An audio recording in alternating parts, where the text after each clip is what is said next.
Jharkhand TV में आपका स्वागत करती हूँ। आदिवासी गांव दिखा रहे कोरोना काल में जीने की राह।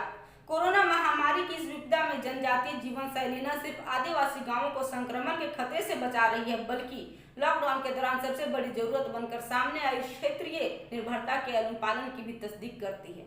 आदिवासी समाज का यह पारंपरिक कार्य व्यवहार कोरोना से जूझ रही दुनिया के लिए जिंदगी का अहम सबक हो सकता है। जहां तक आदिवासी समाज के बीच घुसपैठ में कोरोना संक्रमण की नाकामी का सवाल है, इसकी 3 खास वजहें हैं। पहली, आदिवासी समाज के लोगों की बेहतर रोग प्रतिरोधक क्षमता, जिसका मूल आधार है शुद्ध और प्राकृतिक खान पान। जंगलों में उगने वाले कंदमूल, प्राकृतिक तरीके से उगाई गई साग सब्जियां और खाद्य कीटनाशकों की खेती से पैदा अनाज ही इनका भोजन रहा है। दूसरा, पूरे साल आदिवासी गांव के लोगों की दिनचर्या एक जैसी ही रहती है। हर मौसम में सूर्योदय से पहले जागना और पूरे दिन काम के बाद देर शाम ही सो जाना, यह अनुशासन भी उन्हें बेहतर रोग प्रतिरोधक क्षमता देता है। तीसरा, आदिवासी समाज में साफ सफाई का विशेष महत्व है।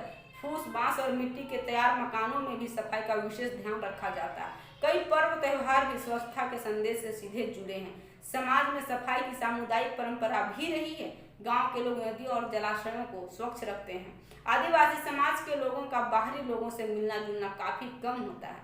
इसे हम आज के भाषा में सोशल डिस्टेंसिंग का कठोर पालन भी कह सकते हैं।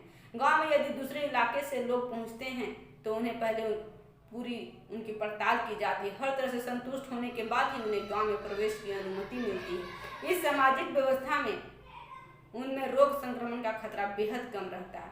गांव में ही आजीविका से आत्मनिर्भर, प्राकृतिक आधारित आजीविका के कारण आदिवासी गांव से रोजगार के लिए पलायन करने वाली की तादाद कम है। मनरेगा ने उनके लिए गांवों में रोजगार के अवसर बढ़ाए हैं। इसके अतिरिक्त वन उत्पादों के कई उद्यम गांव में ही चल रहे हैं, जिनमें बड़े पैमाने पर महिलाएं भी शामिल है। खासकर महुआ, बांस के बर्तन, सब्जी उत्पादन आदि उनकी आजीविका के मजबूत संबल हैं।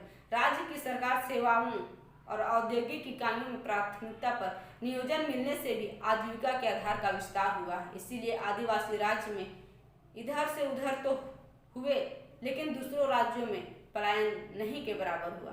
बड़े फलक पर अपनी पहचान बनाने की गरज से इक्का दुक्का लोग जरूर देश के दूसरे महानगरों में या फिर 7 समुंदर पार गए। बहुतायत के गांव में ही रहने के कारण लॉकडाउन से उन्हें परेशानी भी अन्य समाज के लोगों से कम ही खासा असर उनकी जिंदगी पर पड़ा है। वे अपनी क्षेत्रीय निर्भरता के बूते इस क्रांतिक घड़ी को भी आसानी से जी पा रहे हैं। झारखंड के खबरों से अपडेट रहने के लिए झारखंड टीवी को सब्सक्राइब करें, लाइक करें, शेयर करें। धन्यवाद।